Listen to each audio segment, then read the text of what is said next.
ሁላችሁም። አሁን ዛሬ የምገኘው እንግዲህ በተወለድኩበት በዶኮሻይ ቀበሌ ውስጥ ጎጫ እየተባለ በሚጠራበት መንደር በተወለድኩበት ቤት ውስጥ ነው የምገኘው ማለት ነው። ይህ የእናቴና የአባቴ ቤት ነው። በነገራችን ላይ እንግዲህ አሁን በመጀመሪያ ቁርስ ልመገብ ነው። እናቴ አዘጋጅታ እንደሰጠችኝ እርጎ እንዲሁም ባህላዊ ምግብ ነው። ስኳር ድንች አለ። ሌላው ደግሞ ዶኩዶኖ እየተባለ ነው የሚጠራው። ይህ ድንች ባለ ፀጉሩ ድንች ነው። ይህንን እንግዲህ ልበላ ቁርስ ተሰጥቶኛል። እርጎ በተለይ በጣም ነው የሚጣፍጠው። እኛ ቤት በነገራችን ላይ ሰሞኑን ከብቶ ላም ወልዳለች። ታዲያ እርጎ አለ ማለት ነው። ያው ገጠር ስትመጡ እንግዲህ እንደዚህ ነው ህይወት። ማዘር እርጎ ሰጥታኛለች። እርጎ እየጠጣሁ ነው ያለሁት።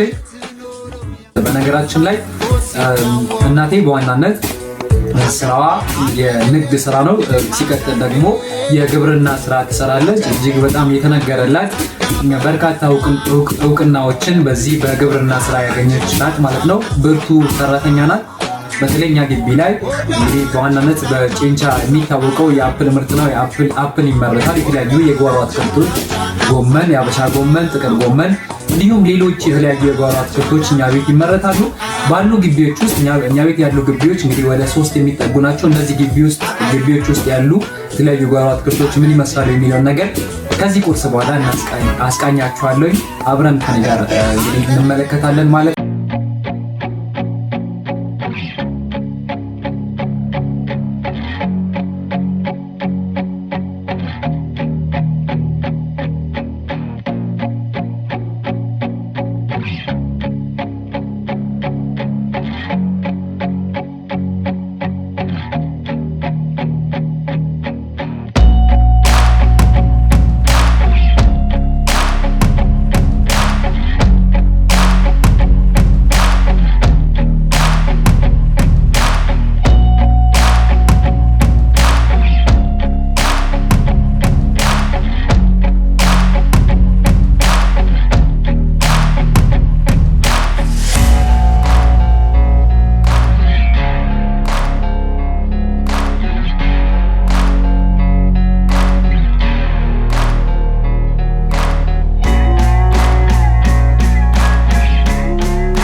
ባለቤቴ ነች። ደግሞ አሁን እሷ የምትሰራው የጓሮ አትክልት አፕል፣ ድንች፣ ገብስ፣ ባቄላ፣ አተር፣ ጎመን፣ የአበሻ፣ የፈረንጅ ሁሉን ትሰራለች። ስለዚህ እሱን አስጎበኛቸዋለሁ።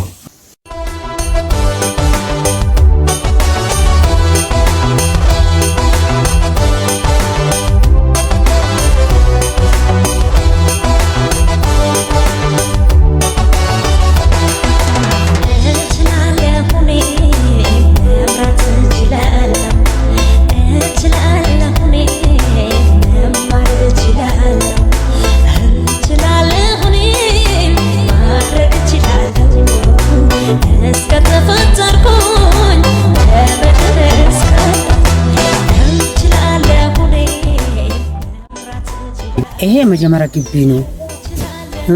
ይሄው ውሃ አለ። ይሄ ውሃ ነው። ይሄ ውሃ ከኢታር ጀምሮ እስከ ጥር፣ ታህሳስ፣ የካቲት ድረስ እስከ መጋቢት ድረስ አፕሉ ይጠጣል። ከዚህ ተቀዶ ነው። ይሄ 15 ሜትር ነው። በዚህ ነው ቀድቼ እንትን የሚለው ሁሉም። ይሄን እስከ መጋቢት ድረስ ዝናብ አይመጣም። ከዛ አፕሉን ሁሉም ጓሮ አትክልቱን ሁሉን ከዚህ ጊዜ ነው እንትን የሚለው ማጫጣው። አዎ ከዛ በኋላ ይወፍራል፣ ያድጋል፣ ደግሞ ፍሬ በጣም ይሰጣል። ጥሩ ፍሬያማ ይሆናል። እዚህ ግቢ ውስጥ እስኪ ምን አይነት የጓሮ አትክልቶች አሉ ንገሪኝ። ጓሮ አትክልት ይሄ ባቄላ ነው። ውስጡ ባቶ መሬቱ እንዳይቀመጥ ነው። አፕል ውስጥ ነው የተዘራው። አፕል ውስጥ ነው። ለምን አፕሉ ራሱ የቻለ ቦታ ይዞ ግማሽ ቦታው ባቶ ስለሆነ ለምን መሬቱ ባቶ ይቀመጣል ብዬ ይሄን ተከልኩ፣ ዘራውት እና ከዚህ ውስጥ ጎመንም አለ። ለሁሉም እስኩ አፕሉ የሚደርስ ድረስ ይሄ ቅድማ ይደርሳል፣ ይበላል። ምን ያህል አፕል አለ እዚህ? ብዙ ነው። እኔ ግብረን እንደም ቆጥሮ ብዙ አፕል ሁሌ መተው ይቆጥራሉ። እኔ ቆጥርም አላቅም ብዙ ነው። ብዙ ስለሆነ እኔ አሳለው ይሄ ቁጥሩ እኔ ስንት ፍሬ እንደሆነ አላቅም። አይነቱ ዘሮቹ ቢአር ክርስፍን ጆና ብዙ አይነት አፕል አይነቶች አሉ። ክርስፍን ጆና ግራኒ ይሄ ቅሉ አፕል። እሺ መልካም። ከአፕል ምርት እስኪ ምን ያህል ገቢ ታገኛለሽ ንገሪ? ከአፕል ምርት ምን ያህል ገቢ ታገኛለሽ? እሱ ዝናብ ከጠፋ ውሃው ከጠጣ እስከ 20 ሺህ 25 ሺህ ብር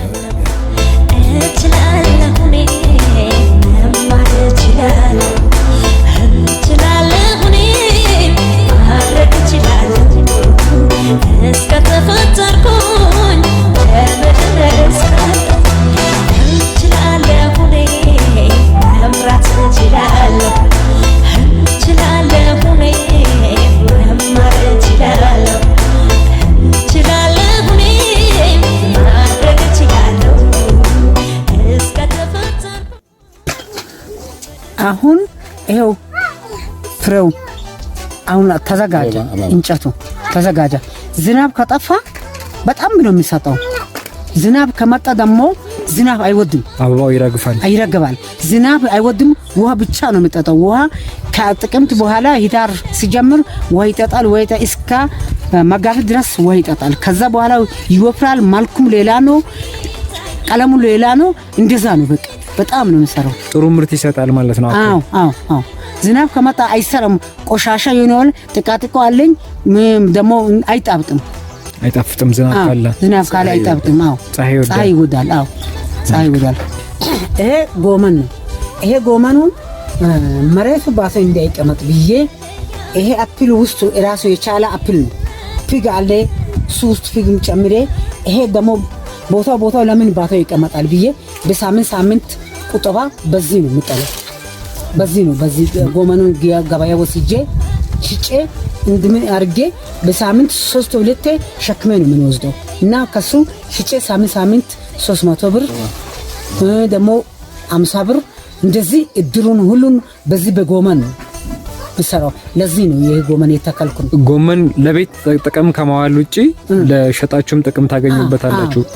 ከውጪ አይገዛም ጎመን አይገዛም። ይሄ ደግሞ ለምን ብትል አንዳንዶቹ አፕሉን ብቻ ዝሮና ምንም ነገር አይሰሩም።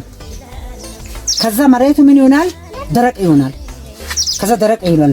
ሰው የአፕሉን ጥቅም ብቻ ይፈልጋል። ግን ይሄን ያስተማሩት ማነው ብትሉ ግብርናዎቹ ናቸው። ግብራዎቹ መጥቶ ይሄን ስር ካሉ በኋላ እኔ ደግሞ በብሶቴ በደይነቴ ልጆቹ ያስተማርኩኝ አግዛሳው የለም፣ ማንም የለም፣ ደብተር የሚገዛው የለም፣ ማንም የለም። ከማንም አልወሰርኩም። ዘመድም ለኔ የለኝም። ዘመድ ብዙ ዘመድ አለ፣ ግን አንድ ዘመድ ለኔ የለኝም። ልጆቹ ከደረሱ በኋላ ያስተማርኩ ነኝ። እዚህም አርባ ምንጭም አዋሳም ባህር ዳርን የትም ስታ ልጆች ሲማሩ እኔ ብቻዬን ባለና እኔ ብቻ ቀረሁት። ከዚህ ከምታገኘው ገቢ ነው ልጆችን ያስተማርሽው? በቃ በዚህ ነው እኔ ጉስቁላይ ነው እኔ ያስተማረው እንጂ እኔ መጀመሪያ ጥሩ አባት ወልዶ ጥሩ እናት ወልዳ እኔን አሳደገች። ከዛ በኋላ ባልን ከገባው በኋላ ባልሽን ጥለሽ እና ይለኛል። እኔ ደግሞ ጥዬ ያለኝ ምስል አንዱ ሲወልድ በዚህ ደርሼ ለባሉ ለአባቱ አንድ ነው። አባትም የለም፣ እናትም የለም፣ ወንድሙ የለም። ለዛ የሚያገሳው ለኔ የለኝም። እኔ እስጋበር በስተቀር ማንም የለም። በቃ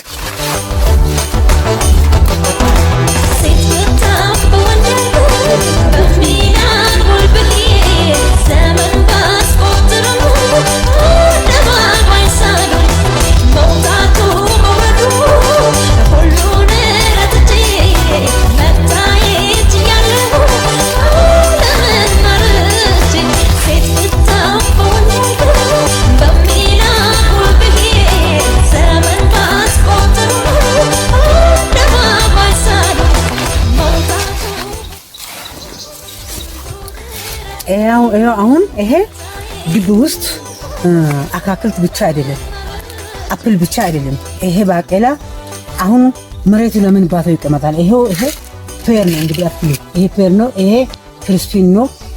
እዛኛው ደግሞ ግራኒ አለ።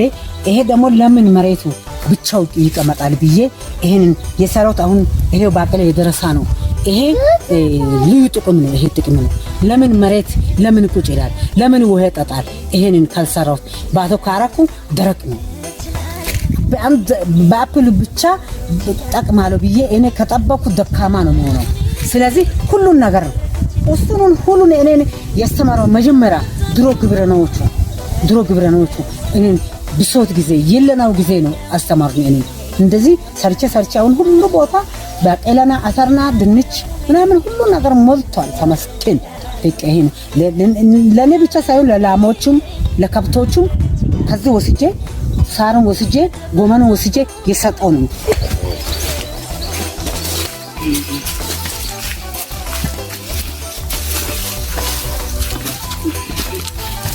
Perfecto, ውሽታ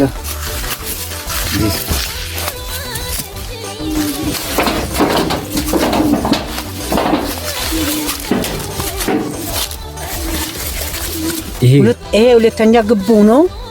መሀሉ ጠቅላላ አፕል ብቻ ነው፣ ግን ውስጡ ባዶ ለምን ይቀመጣል ብዬ ይሄ ገብስ ነው።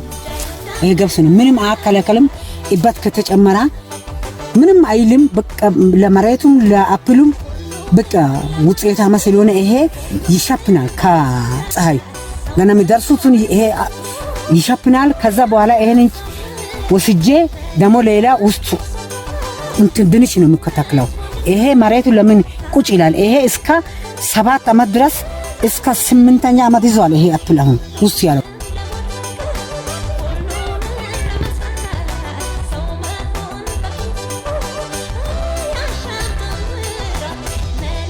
ድንችን አመርታለሁ።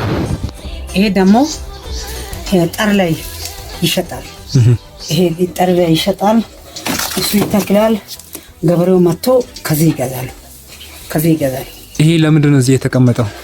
አሁን ለመሸጥ ለዘር ለመሸጥ እና ከዛ አሁን እኔ እንትን ሐምሌ ላይ ነሐሴ ላይ ከሸጥኩኝ ገንዘብ አወጣ። ደግሞ እዚህ ቁጭ ብሎ ይመጣል ገንዘብ 1000 ኩንታል 2500 3000 እስከዛ ይሸጣል ኩንታል። ከድንች ምን ያህል ገቢ ታገኛለሽ በአመት? በአመት ብዙ እንትን ባለፈው ወስጄ ሐምሌ ላይ ሽጬ 10000 ወሰርኩኝ። እርካሽ ጊዜ ነው ማለት ነው። 10000 ብቻ ወስጄ ይሄን አልሸጥም ብዬ ታውኩኝ። በቃ ይሄ ጠቅላላ ውስጥ መሬት ያለው ድንች ብቻ ተክል ነው። ለተክል ይሄ ተክል ከዚህ ተክዬ ይሄ ውስጡ ጠቅላላ እሱ ብቻ ነው ተክዬ የቀረውን ደግሞ ሽጬ ነው እንትን ምን ወስደው። በአመት ምን ያህል ማዳበሪያ ታገኛለሽ? ወደ 50 ኩንታል በላይ 50 ኩንታል በላይ ንምጋ የወሰርኩት ማንም ያውቃል። ይሄ ለሱ ነው አሁን ቤቱን እየሰራሁት። ይሄ አሁን ለዘር የተዘጋጀ ነው? አዎ። ምን አይነት ድንቾች አሉ? ይሄ ድንች 3 አይነት አለ እዚህ። አሁን ምን እዚህ አይነት 3 አይነት እንትን ነው። ይሄ አሁን አንዱ ቶልቻ ነው የሚባለው። ደግሞ ይሄ ጉዱኒ ይባላል። ይሄ ጉዱኒ ይላል። ደግሞ ይሄ አንዳንድ ዘሬዎቹ ይሄ ያላታ ይላል። ወፍራም ይሄ እንትን ከየት ያገኘው? እስካ እዚህ ጠፍቷል ዘንድሮ ድንች ከጠፋ በኋላ የት ሄጄ ነው የወሰድኩት? እስከ ወለታ ሄጄ ወለታ ግብርና ኦሮሚያ ክልል ወለታ ሄጄ ኢቴ ስላለች ኢቴ ጋር አንድ ቀን ሄጄ አይቼ ዝም ብዬ መጥቼ ማንም ያውቃል 30 ኩንታል አመጣሁት እና ጠቅላላ ለሰው ሸጥኩኝ ለገበሬ። 30 ኩንታል መጀመሪያ አመጣሁት። አሁን ድንች የለም ጠፍቷል ሲብል መጀመሪያ 30 ኩንታል አመጣሁት። ከዛም በኋላ ሄጄ ዳለን የሚባለው ላይ ጭኜ 40 ኩንታል አመጣሁት። ከዛ ለአርሶ አደሩ ምርጥ ዘር አከፋፈልሽ? አዎ። ከዛ ሸጥኩኝ። ኑ ግዙ። ጥሩ ዘር ነው ይሄ። ጥሩ ዘር ነው። እስከ ኤዞ እስከ ዞሎ እስከ መሾ ድረስ ነው ሸጥኩኝ።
ይሄ አሁን የምታየው ሶስተኛ ግቡ ነው። ይሄ የአፕል ግብ ማለት ነው። የሌላው ማሳ አይደለም። የአፕል ግብ ብቻው ሁለት ስለሆነ ይሄ ውስጥ ለምን ባዶ ይቀመጣል ብዬ አተር ዘርቻለሁ። አተር አለ። ከዛ በኋላ ይሄው አተር ነው። ይሄ አተር ነው። አተሩ አሁን ሊሰጥ ምርት ሊሰጥ ነው፣ ፍሬ ሊሰጥ ነው አይደል? አተር ለምን መሬቱ ባዶ ይቀመጣል ብዬ አፕል ውስጥ ይሄን አረከው። ይሄ ደግሞ ፕላን ነው። ይሄው ፍሬ ይሰጥ ነው። ፍሬም ማለት ነው። ፍሬም ነው። አሁን ጊዜ እየደረሰ ነው። ፍሬ እያፈራ ነው። ይሄ ደግሞ ውስጥ ለምን ይቀመጣል ብዬ ስንዴ ነው። ይሄ ሶስተኛ ግቡ ነው። ይሄ ስንዴ ነው።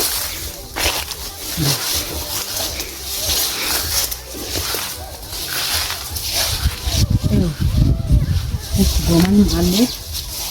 ይሄ ስንዴ ነው። ይሄ በቃ የምታዩት ይሄ አፕል ነው። ደግሞ ይሄ ምን አይነት አፕሎች አሉ እዚህ? እዚህ ክሪስፒ አለ፣ ዮና አለ፣ ቢአር አለ፣ ግራኒ አለ። እኔ ደግሞ ፔር አለ። ይሄን ደግሞ ጎልደን አለ። ጎልደን አፕል አለ። ሁሉ አይነት ግብራዎቹ ይሄንን ከግብርናው ከዶኮ መሾስ ታደሰ የሚባል ሰውዬ ድጋፍ ይሰጣሉ ግብርናዎች ላንቺ? አዎ ይሰጣሉ።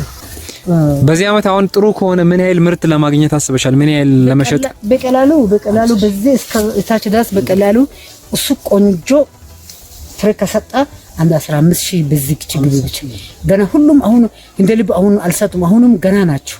ደግሞ እዚህ ጋር ብዙ አፕል ነበር ሞቱ እና ወደ ይሄ ደግሞ ስንዴ በአንድ አመት እንደ ይዘራል፣ በአንድ አመት ባቄላ ይዘራል። ከዛ ድንች ይላል። ይሄው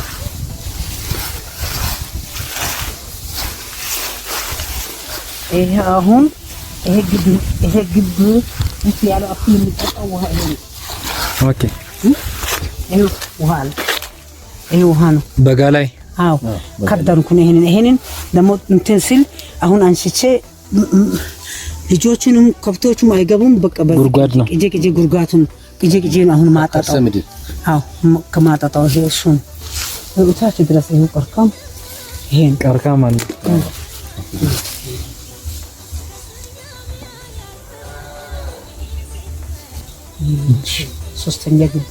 ሶስተኛ ግቢ። አዎ ሌላው ይሄ የሚዘራው ግቢ ማሳ ይሄን ደግሞ ስንዴ ዳውስ ምናምን በቄል ምናምን የሚሰራው ማሳ ሌላ ነው። ሌላ ነው። ይሄ የአፕል ግቢ ነው። ኦኬ ሌላ የምትሰሩበት እስኪ ሌላ ምንድን ነው የምትሰሩት? ሌላ ቦታ ነው እነሱ ሌላ ቦታ በቄል እንትን ስንዴ ገብስ በቃ ሁለቱ ነው የሚሰራው። ድንች ሶስቱ ነው ሌላ ቦታ የሚሰራው። ለምን መሬት ባቶ ይቀመጣል? መቼም መሬት የሚባል ነገር ባቶ አይቀመጥም። ሰው በራብ ሲሞት መሬት ባቶ መቀመጡ ራሱ ሞት ለራሱ ያመጣው ሰው ነው። መልካም አሁን ልጆችን አሳደኩ ብዬ እኔ ቁጭ አይደለም፣ በደንብ ነው የምሰራው፣ በደንብ ነው የምናግደው። እናንተም ቁጭ አትብሉ፣ በደንብ ስሩ። የሰራው ሰው ጠግቦ ይበላል። የሰራ ሰው ጠግሎ ይለብሳል። የሰራ ሰው ውጤት ያገኛል። አሁን እናንተም በደንብ ስሩ። ውሸት ከሆነ መታችሁ እዩልኝ፣ በቃ እዩልኝ። ልጆቹ እኔ እንደም ስጡኝ ለኔ እኔ ስጡኝ ብዬ ባለንም ልጆችም አልፈልግም። በሰርቼ ሁላችንም ሰርተ ነው የሚባለው። በቃ እኔ ደክመም ቢሆንም ቁጭ አልልም። ከታመሙም ዛሬ ተንጅቼ ነገ ተነስቼ የሰራው ነኝ። አካባቢ ያሉ ሴቶቹ እንደ እኔ ሰርታችሁ ቁጠፋም ጣሉልኝ፣ ስሩልኝ። ደግሞ የሆነ ነገር ሁሉ ነገር ሰርታችሁ ጎመኑንም ቀይስሩን ሁሉን ሰርታችሁ ስሩልኝ፣ ቁጠፋም እንትን ጣሉብኝ። የባሎቾችን ልጅ የልጆቻችን አትዩልኝ። እንደ እኔን አይታችሁ የኔን አይታችሁ ስሩ፣ በርቱ። ቁጭ አልልም። እኛ እንሰራለን፣ በቃ በርትተን እንሰራለን። እኔ ግብርና በኩል እኔ በሽመና ነው አብዛኛው የምሰራው። እሷ በግብርና ጠንክራን እየሰራች ልጆቹ ያስተማረች እየለፈች ነው። እኔም በዛ ያጋዝኳት እየሰራች ነው። ግን አካባቢው ያሉ ሴቶችን አባራርታ እንዲስሩ እንደነስሩ እንደዚህ ያርጉ ያለች ብርታት እየሰጠች እያሰረች ብርታት ሰጣ ሰሩ። ከዛን ከሷ ተምሮ ብዙዎችም ለምርት ያደረሱ አሉ። ሁሉም ስለሰሩ ቁጭ አይበሉ፣ እንደሷ ጠንክሮ አሁንም ይስሩ። እሷ ባስተማረች ጠንክሮ ሰርቶ ለሁሉም ቢደርሱ ይሻላል ብዬ መክራለሁ። ባለቤቴ በጣም ጎበዝ